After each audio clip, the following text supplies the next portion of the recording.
આપ જોઈ શકો છો જંબુસર આમોદ તથા સૌરાષ્ટ્રને જોડતો મુખ્ય નેશનલ હાઈવે નંબર 64 છે.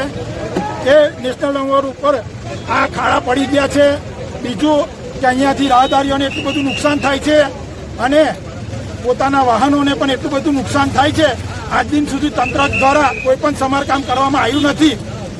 ઉપરાંત અહીંના સ્થાનિક સાંસદ સભ્ય તે બી વિકાસના બનગા ફૂંકા કરે છે.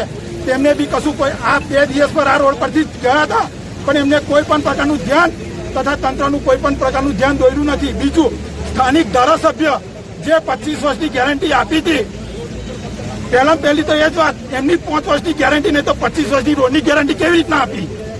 તો અમે તંત્રને કહેવા માંગીએ છીએ, જો આ તાકીદે આ રોડનું સમારકામ કરવામાં નહીં થાય તો આવતીકાલે પાવડા અને તગારા લઈને અમે જાતે સમારકામ કરીશું.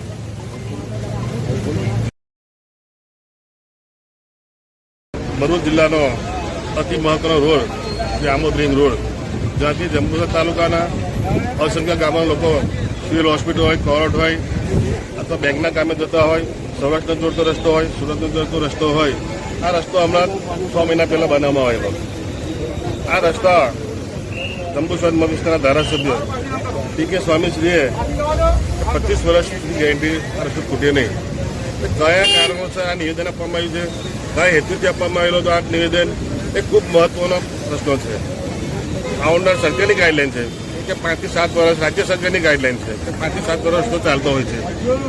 આવનાર દિવસની અંદર અમારા પાર્ટીના પ્રમુખ નરેન્દ્રસિંહ આમોદ તાલુકાના અને એમને કેતનભાઈ મકવાણા, સાજુભાઈ સહિતના આગેવાનો આ રસ્તાનો જલ્દી કામ કરવામાં આવે એ વિનંતી છે.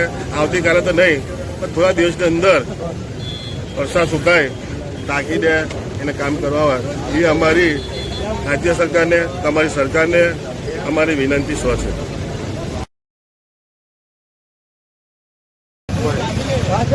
આપ જોઈ શકો છો જંબુસર આમોદ તથા સૌરાષ્ટ્રને જોડતો મુખ્ય નેશનલ હાઈવે નંબર 64 છે. એ નેશનલ નંબર ઉપર આ ખાડા પડી ગયા છે. બીજું કે અહીંયાથી રાહદારીઓને એટલું બધું નુકસાન થાય છે અને પોતાના વાહનોને પણ એટલું બધું નુકસાન થાય છે.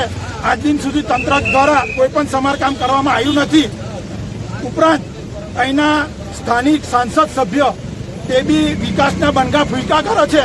તેમને બી કશું કોઈ આ 2 દિવસ પર આ રોડ પરથી ગયા હતા પણ એમને કોઈ પણ પ્રકારનું ધ્યાન તથા તંત્રનું કોઈ પણ પ્રકારનું ધ્યાન દોર્યું નથી. બીજું સ્થાનિક ધારાસભ્ય જે 25 વર્ષની ગેરંટી આપી હતી, પહેલી તો એ જ વાત, એમની 5 વર્ષની ગેરંટી ને તો 25 વર્ષની રોડની ગેરંટી કેવી રીતના આપી?